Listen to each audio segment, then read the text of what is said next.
Leader TV जे programme interview में आवां जो मेज़बान डॉक्टर अयूब शेख ऐं असीं गुलशन हदीद में मौजूद आहियूं जनाब अली नवाज़ बुट साहब जे घर ते। अली नवाज़ बुट साहब जो हिकिड़ो नंढड़ो तारफ़ ही आहे त हू मेड़ पोइ लाड़काणो पोइ हैदराबाद पोइ कराची ऐं कराची जी हाणे ॿाहिरी वसंदी गुलशन हदीद उन में रहनि था। ऐं असां उनखे गुज़ारिश कई, पोइ हुन जी विच में तबियत तमामु घणी ख़राब हुई, हींअर हुन जी तबियत तमामु घणी सुठी आहे। सो असांखे हुन टाइम ॾिनो, असां हुन जे आस्थाने ते मौजूदु आहियूं ऐं असीं चाहियूं था त हुन सां हिकिड़ी सेरासल गुफ़्तगू बि कजे ऐं हुन सां ॻाल्हि बि कजे, हुन खां तफ़सील बि वठिजनि, मालूम बि कजे हुन पंहिंजी सॼी ज़िंदगी कहिड़े नमूने सां गुज़ारी आहे ऐं हुन छा छा ॾिठो आहे, छा ऑब्ज़र्व कयो आहे।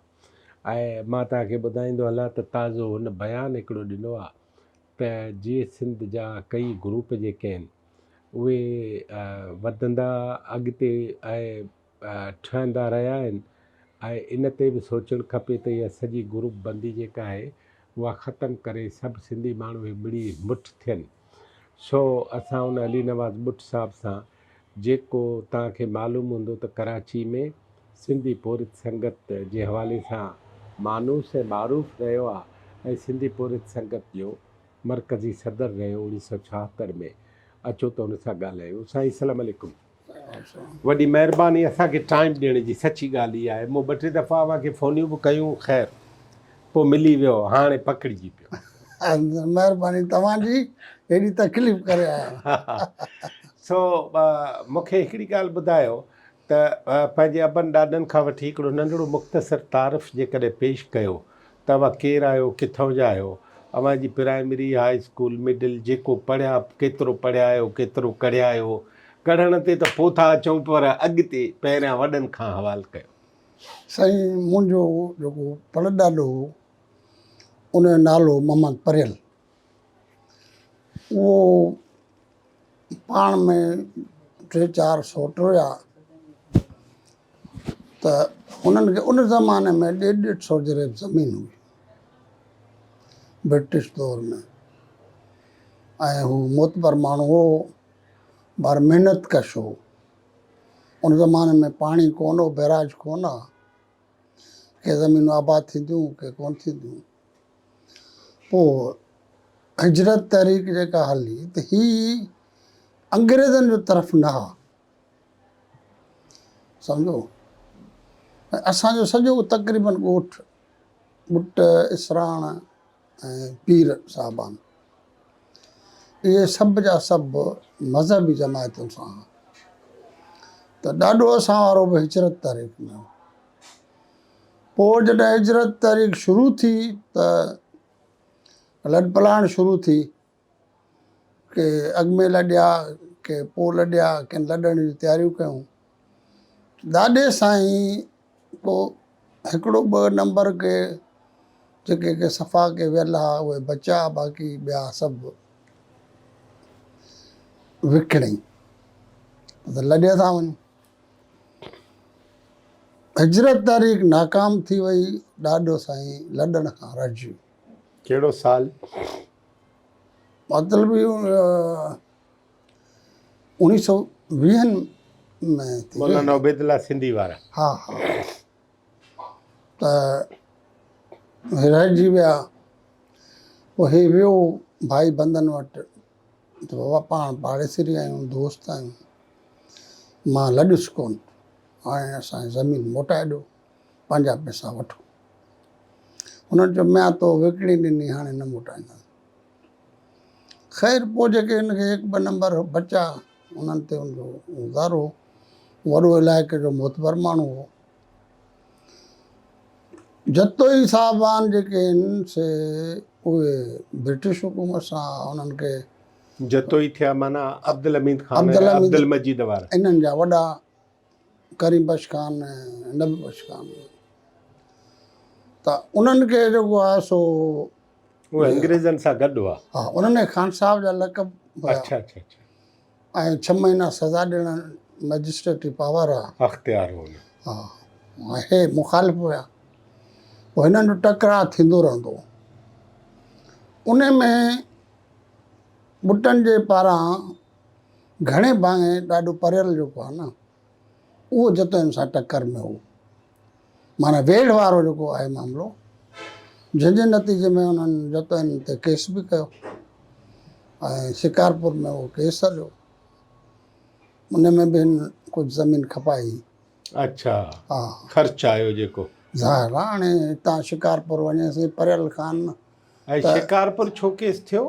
तॾहिं कोर्ट उते ई न, असां अच्छा। शिकारपुर ज़िले में हुआसीं। अच्छा, लारकाणो ज़िलो बि न हो? न। अच्छा अच्छा, हा। पोइ बहरहाल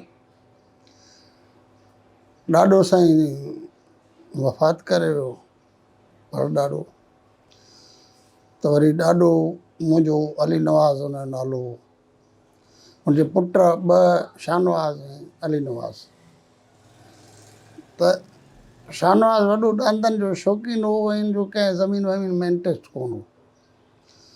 और ॾाॾे अली नवाज़ जॾहिं सर्वे शुरू थिया ऐं त ज़मीनूं खणतूं करणु शुरू कयूं, नारूमल नालो असांजे ॻोठ जो हिंदू हो, उन सां गॾु पोइ कुझु ज़मीनूं जेके हींअर असां वटि आहिनि इहे उन जी खणता ऐं वधीक उनजो हिसो हो नारूमल सां, जंहिंजी बाबो नंढो हो जो 46 में ॾाढो गुज़ारियो। बाबे जी अमड़ जेका आहे उहा बाबो नंढो ई हो, सफ़ा ॿार जो गुज़ारे वई। पीउ 46 में गुज़ारियो, बाबे जी उमिरि 15-16 साल इहा हुई ऐं बाबो लाडलो ॿार हो, उनखे घणी ज़माने जी ख़बर बि कोन हुई। 47 में पाकिस्तान ठही वियो त जेका ज़मीन हिननि वटि हुई आबाद कंदा त उहा ई रही। नारूमल हिननि सां सचाई न कई, जेका ॻाल्हि आहे, हालांकि पोइ तलखी बि थी नारूमल सां हिननि जी, पर पोइ बि आख़िर ताईं नारूमल लॾे वञी मेहर जेको वेठो, लालचंद हुनजो पुटु हो डॉक्टर, त ही सुरेश वारा उनजा पोटा रमेश सुरेश,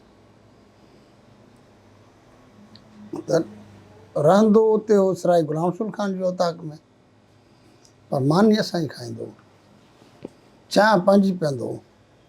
तॾहिं चांहि जो रवाजु कोन हो, घरनि में थींदी कोन, असीं रुॻो खीरु ॾींदा हुआसीं। बहरहाल जॾहिं आऊं 5 दर्जा मूं पास कया त बाबे साईं मूंखे दाख़िला वठाई थरड़ी मोहम्मद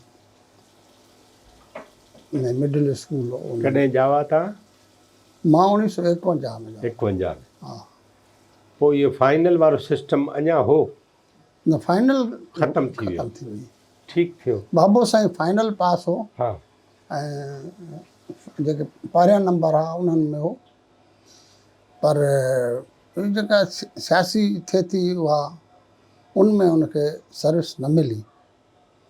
तॾहिं बि? हा हा। अच्छा। हा हा। हाणे हू कहिड़ियूं उन्हनि जो गिलाऊं कजनि। बहरहाल हू तपेदारी जी सिलेक्शन में केरु हुयो पुठियों ख़िलाफ़ तव्हांजे? हाणे हुनखे छॾे ॾियो। छो भला हिस्ट्री खे त आहे, पर हाणे सिधो कयो न।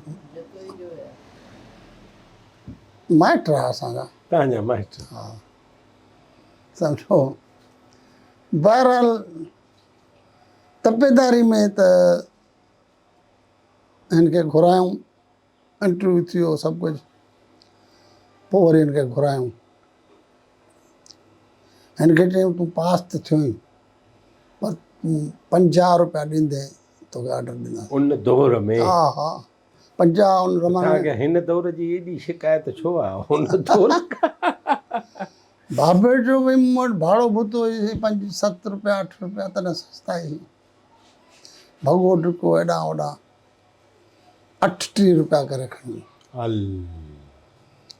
हाणे हे वठो, बाक़ी 12 रुपया सुभाणे मां तव्हांखे आणे ॾींदुसि। चई न 50 पूरो करे ॾे, अॼु करे ॾे। चई अॼु हाणे मां किथां करियां, ऐं इहे थिया आहिनि, इहे वठो। बसि पोइ बाबे खां मूं पुछो, चई पोइ मूं कोशिशि कई कोन नौकिरी जे लाइ, सम्झो। मास्तरी में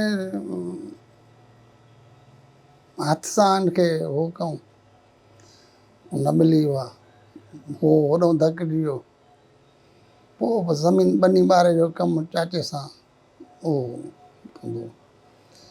त असां बि नंढा हुआसीं त बाबा वारनि सां ॿनी ॿारे जो कमु कराईंदा हुआसीं। थोरे घणी मां छहीं में जॾहिं मूं दाख़िला वरिती त मुंहिंजे दाख़िला जी वॾी मुखालफ़त थी। मुंहिंजा माइट जेके आहिनि उहे सभु बाबे वटि आया कि छोकिरो ख़राबु थी वेंदई। छोकिरे लाइ बि? हा हा, छोकिरी त परे, पर छोकिरो? हा हा, छोकिरो ख़राबु थी वेंदई, इहो पढ़ियो नौकिरी मिलंदसि कान, पोइ वाइट कॉलर ऐं पोइ कमु कार कंदे ई कोन, ऐं न पढ़ा छोकिरे खे। बाबे जवाबु ॾिनो, मां छोकिरो पढ़ाईंदुसि। बहरहाल इन झगड़े में घर में झगड़ो थियो, चाचो भाइटो धार थिया इन झगड़े ते। अच्छा।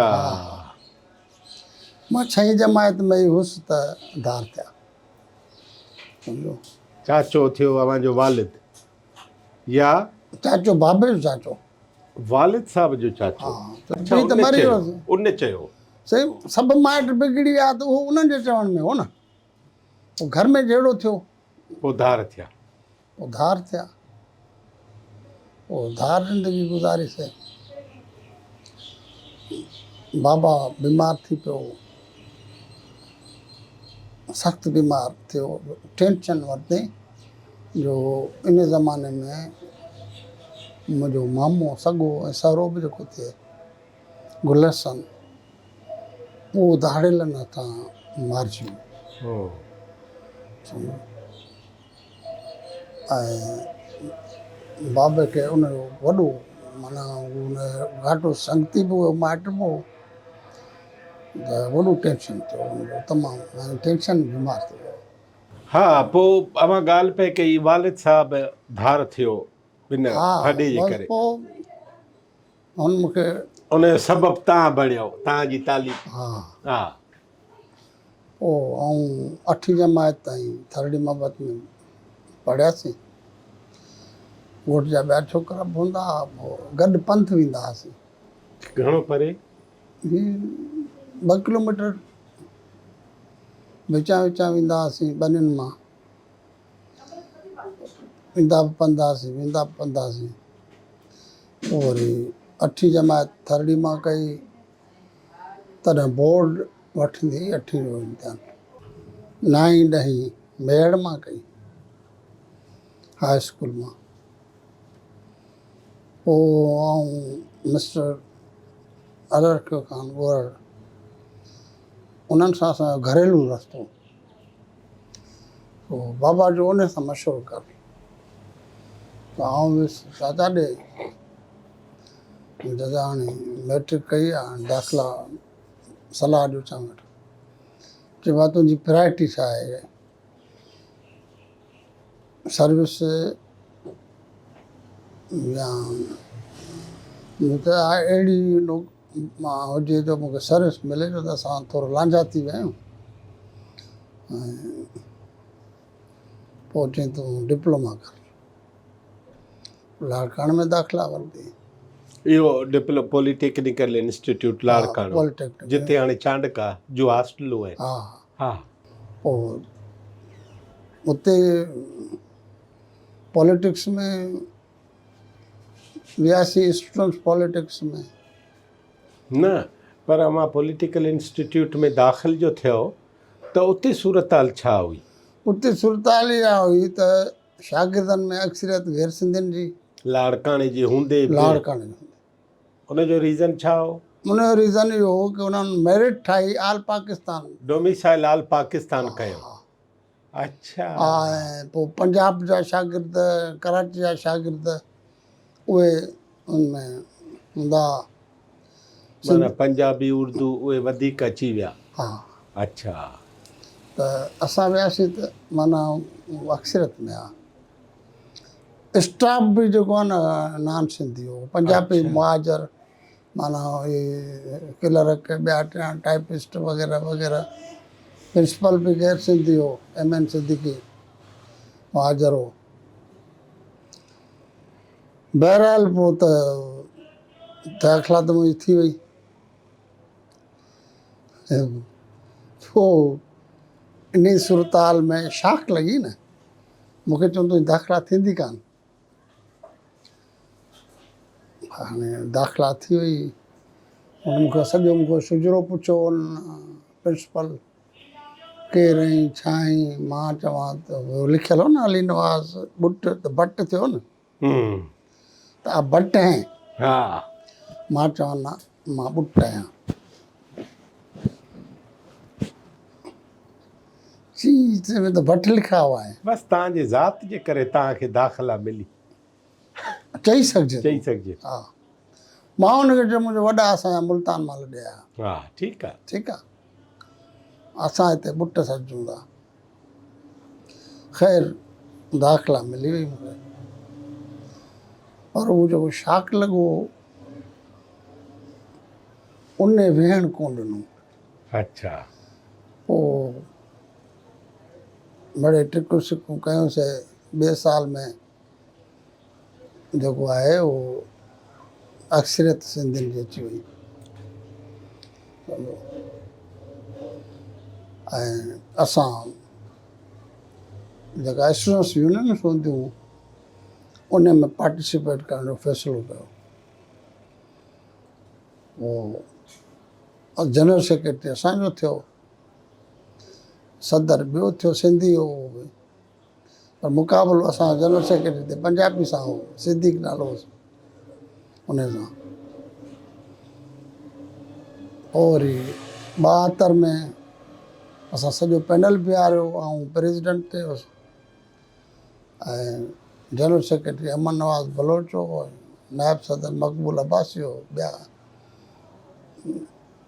इमदाद बंक्सी वग़ैरह ॿिया टिया छोकिरा हुया असांजे संगत जा। बहरहाल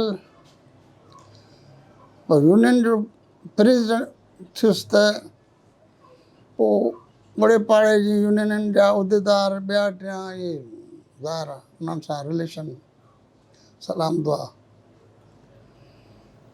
भला वरायो। कॉमर्स कॉलेज में हो शायदि, अलाए कमर्शियल इंस्टीट्यूट में हो। ऐं सतार जेको आहे सो गवर्नमेंट कॉलेज में हो। सतार भट्टी। हा,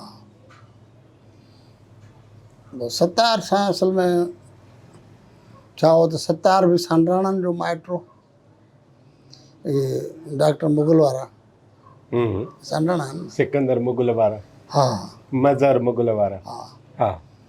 त असांजो बि वास्तो सांड्राणनि सां हो न। मां त सांड्राणनि में घणो वेंदो हुउसि, त उते हुननि जी माइटी मिटी उन्हनि सां ई, असांजी पुराणी माइटी मिटी हुई उन्हनि सां। पर उते ई रहंदो बि उते पाड़े में हो, उन सां उते ई सलाम दुआ थी। वरी पोइ इहे घणो ईंदा हुआ मूं वटि। इहो 72 में फॾो थियो असांजो, जो कापिड कयो, उन कापी पकड़ी हुन एक्सटर्नल जेको इंचार्ज हो भुट्टो साहिबु, उन मुहाजिर खां, उहो मुहाजिरनि जो दादो हो, उन्हनि चयो असीं हिन सां विढ़ंदासीं। असांखे ख़बर पइजी वई। पोइ असीं पंहिंजो टोलो ठाहे ख़ामोशी सां हिननि सां गॾिया वियासीं। कंहिंसां गॾु वियो? उस्ताद सां। उस्तादनि सां। हा। हुननि मना कई पर असीं गॾु वियासीं। पोइ इहो DCI स्कूल वटूं हितां बीठा, असांखे ॾिठूं कोन विड़िया। पोइ हिन सां गॾाए वियासीं। वरी घंटी फाटक ते पर शहरी ॿिया बि माण्हू वठी बीठा, पर हो न जीअं सिंध वारनि जो हिकिड़ो त भई जीअं सिंध वारा आहिनि त हिननि हूंदो असलो वसलो हाणे न विढ़िया। असां वटि असलो कोन हो, असां उन्हनि खे घर ते छॾे आयासीं। शाम जो ई वरी आया हिते पंहिंजा जेके रहंदा हॉस्टल में उन्हनि वटि पंजाबी ऐं पनाहगीर। फॾो थियो शाम जो, जंहिंमें हू जेको हुयो हुनखे बि धक वक लॻा थोरा, पर हुन छुरो हणी वियो मूंखे बांह में लॻो। अच्छा। हई त पेट में, पर बांह अची वई, हा बची वियुसि न त मोकिलाए। इहो माना पहिरियों जहिड़ो बि आहे हा जेको बचाव त थी वियो पर मौतमार थी थिए सघियो। हा हा जी सिंध वारा कोन आया असां वटि, असां जी सिंध जो छॾाईंदासीं असांखे इहा पंहिंजे लेखे छॾाईंदा। हा हा जी सिंध आहियूं असांखे बाबा। ऐं असांखे इहा बि ख़बर न हुई जी सिंध जो झंडो कहिड़ो आहे। ऐं उहे आहिनि केरु इहा बि ॾिठल ई न हुआ न। हा असां वरी अजरक जो झंडो ठाहे उहो कॉलेज ते हणी छॾियो, बाबा इहो जी सिंध जो झंडो आहे। असां ख़बर न त हुई, वाक़फ़ियत में उन्हनि सां वास्तो बि न हो, आया बि कोन, जहिड़े खां पोइ बि न आया। 17 जो यारी त हो सम्झंदा हुआ शायदि हे बि न उहे आहिनि। 17 वारा कंहिंसां गॾु हूंदा? 17 वारा मारूड़ा में आहे। 17 भट्टी ऐं अलावराय हा वारा इहे पोइ वरी मारवाड़ा स्टूडेंट, हा, उहे त पोइ वरी सिपाफ थी पोइ वई। वरी सिपाह में विया हलिया। उहे थी वई सिपाफ। हा हा पोइ सिपाह में विया हलिया, सम्झो। बहरहाल 72 में आख़िरी साल हो ऐं हलियो हुयुसि। 73 में बाज़ाब्ता जिसाब जो यूनिट खुलियो पॉलिटेक्निक में। मुंहिंजी जेका टीम हुई उहा सॼी जिसाब में शामिल थी। केरु वाक़फ़ियत कराई तव्हांजी अव्हांखे जी सिंध स्टूडेंट फेडरेशन में दाख़िल करण लाइ? न मां त ॻोठु हुउसि। अच्छा। हा हू जेके आहिनि मक़बूल अब्बासी ऐं अमन नवाज़ वारा या इहे जेके बि आहिनि उहे हुते हुया, उहिदेदार बि हुया।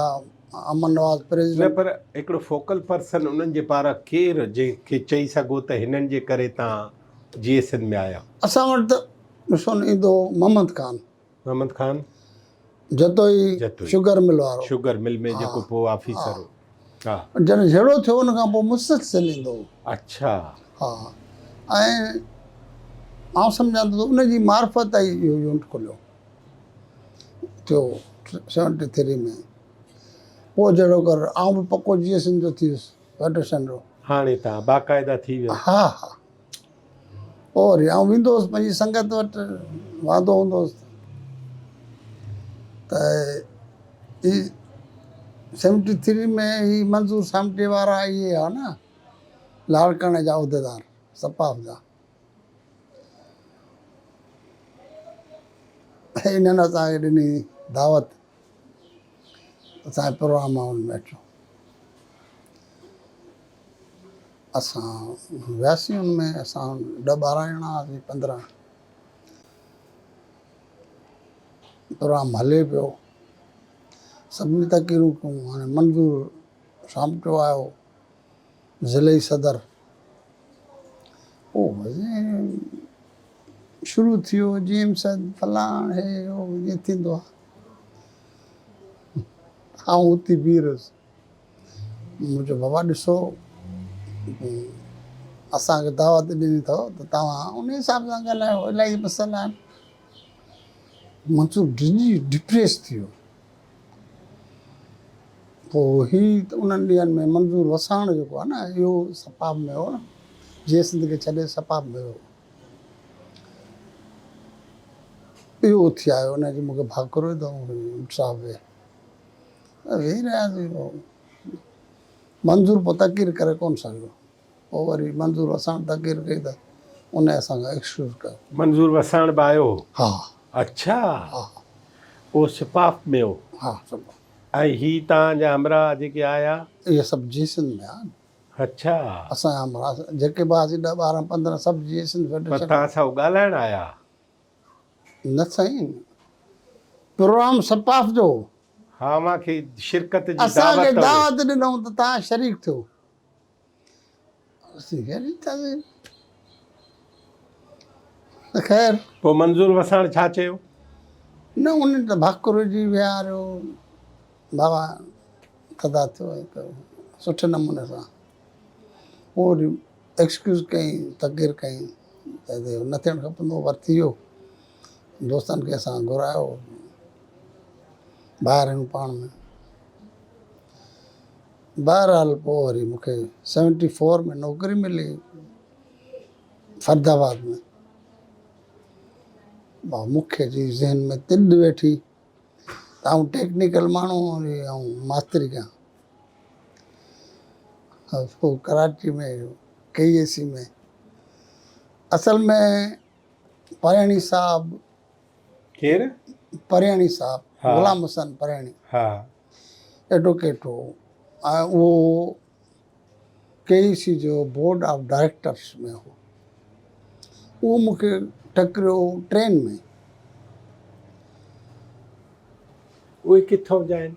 उहो दादू जो शहर जो। अच्छा अच्छा हा पुगिया आहिनि, अच्छा परियाणी पाड़ो अथनि। सो अली SC बि स्टूडेंट लाइफ मां आयासीं साॻाई शागिर्दनि वांगुरु, बिना टिकट वञी वेही रहियासीं हिन में। फर्स्ट क्लास में? हा फर्स्ट क्लास में। उते ॿिया भला केरु केरु शागिर्द चढ़ाए वेठा, सभु बिना टिकट वारा। हे असीं सुटियल वुटियल दादू मां चढ़ियो, जॻह हुजे ई न। मां उथी बीठुसि ऐं ॿियनि शागिर्दनि खे चयुमि, मुंहिंजो ॾिसो ही मोतबर माण्हू आहे, असां बिना टिकट वारा आहियूं, ऐं ख़ाली करियो। ही टिकट मथे वारो आहे? मथे मथे चढ़ी वञो। जंहिंजी टिकट आहे उनखे त ॾियो। हा पोइ ही वेठो, आउं वेठुसि हिन में गॾु, हिकु अधु को ॿियो वेठो, 2-3 ॼणा वेठासीं। हिन वॾो मुतासिर थियो कि भई छोरा जेके आहिनि उहे अखलाक अथनि। कीअं हूंदा आहिनि न। ही त पोइ हिन पंहिंजो कार्ड कढी ॾिनो मूंखे, कि भई तोखे अगरि KEC में नौकिरी करणी हुजे पोइ मूं वटि हली वठि। पोइ मूं वटि कार्ड हो, ऐं ॻोल्हे रधोमांसि, नाथ नाज़बाद में रहंदो। उन मूंखे नौकिरी वठी ॾिनी KEC में। पोइ हिते छा थियो KEC में? मूंखे खयऊं ट्रेनिंग, हा डिप्लोमा होल्डर ट्रेनिंग, साल जी ट्रेनिंग कई 75 में। 76 में आउं नौकरी ते चढ़ियुसि। पर जॾहिं मुंहिंजी ट्रेनिंग पूरी थियण वारी थी, मूंखे ख़बर हुई त 2-3 महीना लॻंदा वरी पको ऑर्डर मिलण में। पोइ आउं कराची में कीअं रहंदुसि। पोइ मूं कोशिशि कई, कराची में मास्तरी वठी वियुसि। तॾहिं हेॾो मसइलो न हूंदो न, सियासी पॉलिटिकली न ई मुदाख़लत घणी। पीपुल्स पार्टी जे कंहिं आबादी बि थोड़ी। अगरि पीपुल्स पार्टी जो को MP MLA या छा उहो 2 अखर लिखी ॾिए त माना कमु त तुंहिंजो थियो ई थियो। सो मूंखे बि हिकिड़े दोस्त ईअं विखराए ॾिनो किथां, खणी वियुसि, मूंखे मास्तरी मिली वई। पोइ जेसिताईं मूंखे KEC जो ऑर्डर मिलियो त मां मास्तरी कई, लालू खेत ते जेको हाई स्कूल आहे इन में। वरी 4 महीना 5 महीना मां मास्तर रहियुसि। हेड मास्तर जेको तंग ॾाढो कंदो हो। अच्छा हा छो कंदो हो तंग? तंग इन करे कंदो हो जो आउं भॼंदो डुकंदो हुउसि न नौकिरी लाइ, त छुटी कंदो हुउसि, उहो मुंहिंजी पघारूं कटाए छॾींदो हो। अच्छा हा जंहिंजे मां DO खे बि वञी दाह ॾिनी। हिकिड़े त महीने जी पघार मुंहिंजी रुकाए छॾी। वरी DO हुनखे चयो त भई पोइ पघार मिली मूंखे, पर मूंखे हेॾे नौकिरी मिली त मां छॾे ॾिनी मास्तरी। पोइ वरी KEC में आयासीं। KEC में ट्रेनिंग में ई आयुसि त मां वेंदो हुउसि पढ़ाइणी साहब जे करे। त मुंहिंजी सूरत हाल इहा आई की भई आउं नओं स्टूडेंट लीडर थी हेॾो आयुसि, मुछूं मुंहिंजूं वॾियूं मुंहिंजूं भाउ वांगुरु, ऐं अजरक मूंखे कुल्हे ते हूंदी, जाॾे वञा त अजरक पर साण। हाणे हिकिड़ी इहा प्रैक्टिकल लाइफ तव्हांजी शुरू थी आहे, हा ठीकु आहे। हिकिड़ी नंढी साई वठां हा त पाण नंढड़ी साई खां पोइ वरी हा अवां जी अमली ज़िंदगी जेका शुरू थी थिए, पोइ उन में छा छा थियो आहे, छा कयो अथव, छा पढ़ियो अथव, छा लिखियो अथव, केरु मिलिया, कराची शहर, ख़ुदि KEC हिकिड़ी वॾी कहाणी आहे अॼुकल्ह जे हिसाब सां, उन ते पाण ॻाल्हायूं। हा ठीकु आहे। असांजूं ॻाल्हियूं जनाब अली नवाज़ बुट साहब सां जारी आहिनि ऐं हिकिड़े नंढड़ी साई खां पोइ वरी था मिलूं। ऐं अली नवाज़ बुट साहब जी अमली ज़िंदगी कराची में KEC सां शुरू थी थिए ऐं KEC में उन छा कयो, KEC ख़ुदि हिकु कहाणी आहे, उन में छा हुयो, छा रहियो ऐं केरु काॾे वियो, ऐं ख़ुदि कराची शहर में पोइ हिन जी पॉलिटिकल ज़िंदगी कीअं थी गुज़रे, इन ते ॻाल्हाईंदासीं। असां पंहिंजे दोस्त अली नवाज़ बुट साहब सां हिकिड़ी नंढड़ी साई खां पोइ मिलूं था।